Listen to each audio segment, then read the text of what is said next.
આજ રોજ સવારે 11 વાગે અમારી ડિસ્ટ્રિક્ટ કોર્ટની એડીએમ બ્રાન્ચમાં કોઈ અજાણ્યા ઈસમનો મેલ આવીને એવી સૂચના આપવામાં આવી છે કે ભરૂચ કોર્ટ બિલ્ડિંગ બોમ્બથી ઉડાડી મૂકવામાં આવશે।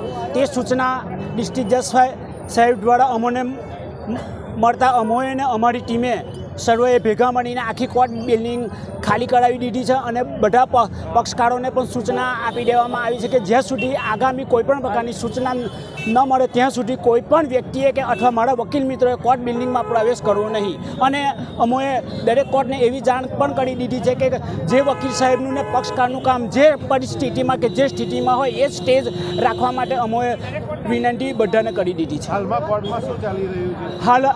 હાલમાં કોર્ટમાં ડીએસપી સાહેબ જાતે આવેલા છે એવી અમને સૂચના મળી છે ને એસઓજીની ટીમ દ્વારા સમગ્ર કોર્ટ બિલ્ડિંગમાં બોમ્બની શોધખોળ ચાલી રહી છે। ડિટેક્ટિવ ટીમ કામે લાગી।